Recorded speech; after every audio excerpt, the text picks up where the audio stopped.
खेवट पर्वत की बांसुरी और परियों का रहस्य। उत्तराखंड के ऊंचे शिखरों के बीच बसा एक छोटा सा गांव था, जहां राजू नाम का एक युवक रहता था। राजू स्वभाव से जितना सरल था, उसकी बांसुरी की धुन उतनी ही जादुई थी। गांव वाले कहते थे कि जब राजू अपनी बांसुरी पर फूंक मारता है, तो बहती हवाएं भी उसे सुनने के लिए ठहर जाती हैं। खेवट पर्वत का सम्मोहन। हर सुबह जब सूरज की पहली किरण देवदार के पेड़ों को चूमती, राजू अपनी गायों और बकरियों को लेकर खेवट पर्वत की ओर निकल पड़ता। खेवट पर्वत अपनी हरियाली के लिए तो मशहूर था ही, पर उससे भी ज्यादा वहां की लोक कथाओं के लिए।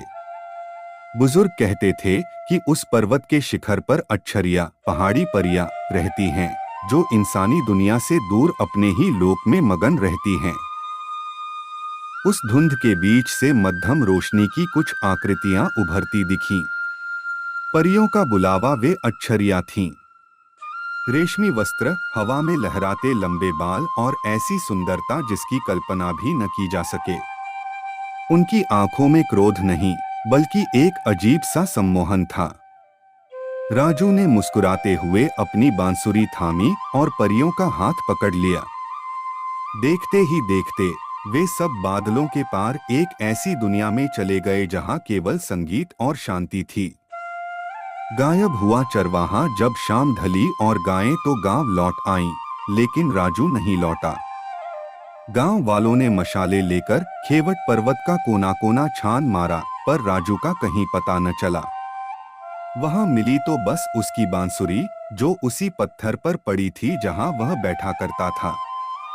आज भी सुनाई देती है धुन। गांव के बुजुर्ग आज भी कहते हैं कि हर पूर्णिमा की रात को जब खेवट पर्वत पर कोहरा गहरा होता है, तो हवाओं के साथ एक बहुत ही मधुर बांसुरी की धुन सुनाई देती है।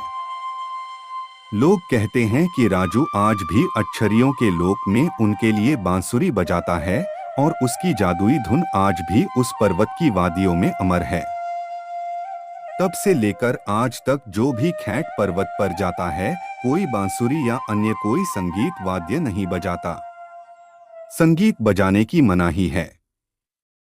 आपको मेरी वीडियो अच्छी लगी है तो लाइक और शेयर जरूर करें। धन्यवाद।